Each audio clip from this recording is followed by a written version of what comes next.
म दुईटा घटना तपाईँलाई भन्छु। अस्तिको दिन म पाखरीबासमा आउँदै थिएँ। एउटा औषधि पसलमा, मेरो गाउँले भाइको औषधि पसल, मेरो जिल्लावासी औषधि पसल छ पाखरीबासमा। पाखरीबासमा त्यो औषधि पसलमा म बसिरहेको थिएँ। एकजना कार्की थरको आमा आउनुभयो, बुढी मान्छे, गाउँको मान्छे अब होइन। अनि त्यो औषधि पसलमा चाहिँ बुहारी बस्ने, हामी पुगेको कारणले बुहारी चाहिँ चिया बनाउनु जानुभयो, हामी मात्रै भयौँ। अनि उहाँलाई चाहिँ असाध्यै अप्ठ्यारो लाग्यो क्या। त्यहाँ उहाँले के भन्नु खोजिराख्नु भएको छ तर सक्नु भएको छैन क्या आमाले। Okay okay. अनि उहाँको चाहिँ कपाल दुखेर ब्रुसेट किन्नु आउनुभएको रहेछ। तर पैसा रहेनछ क्या। भात नरुचेको धेरै दिन भएको रहेछ। उधारो पाएदेखि चाहिँ भिटामिन त्यो बी कम्प्लेक्स पनि लानु खोज्नु भएको रहेछ क्या। त्यो चाहिँ दिन्छ कि दिँदैन थाहा छैन। अनि मैले नै सोधेँ के को लागि आउनुभएको। म त टाउको दुख्दैछ औषधि किन्नु। सिटामोल खानुहोस् मैले भने क्या। सिटामोलले छुँदैन नानी भन्नु। अनि के भयो त, ब्रुसेट उहाँले त माग्नुभयो।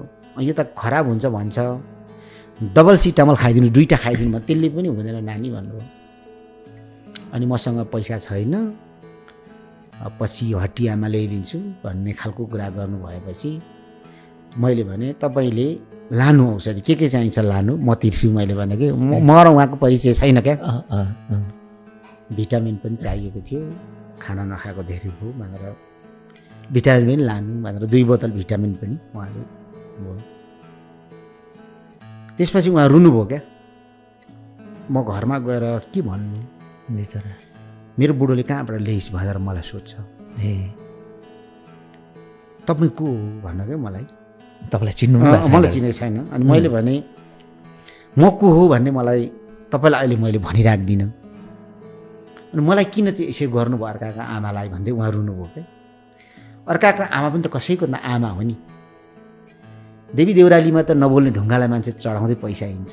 म त तपाईँलाई यति सेवा गर्नुमा खुसी छु।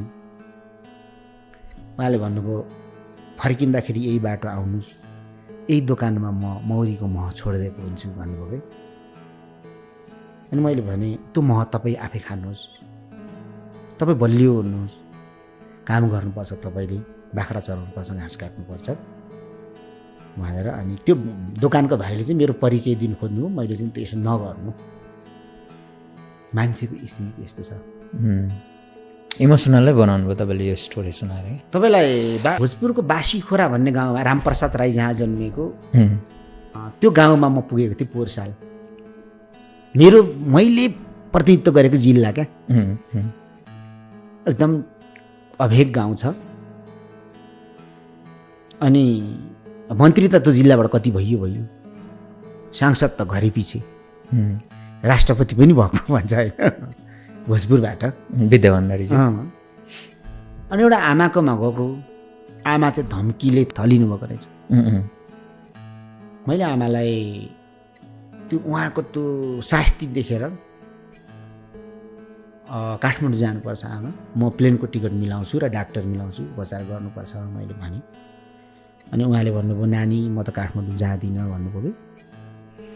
किन जानुहुन्न आमा, जाउँ काठमाडौँ, उपचार त काठमाडौँमै हुन्छ भन्दा उहाँले भन्नुभयो म त जाँदिनँ, काठमाडौँमा त नानी जुत्ता लाउनु पर्छ अरे भन्नुभयो कि। अहिलेसम्म जीवनमा जुत्ता नै नलगाएको भन्ने बुझ्यो नि त। बुझ्यो। यति ठुल्ठुलो क्रान्तिको कुरा गरियो, बलिदान गरियो, शिक्षा र स्वास्थ्य निःशुल्क भनियो। सत्तामा पुगेपछि शिक्षा र स्वास्थ्यमा लगानी गरेर पैसा छाप्ने कम्पनी शिक्षा र स्वास्थ्यलाई बनाउने कथित कम्युनिस्टको नेता भइयो क्या। तब हाम्रो बोली र व्यवहार कहाँ मिल्यो त। यो धेरै उदाहरण दिन सकिन्छ।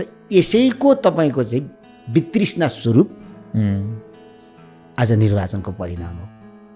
आज जुन आयो निर्वाचनको परिणाम यही हो।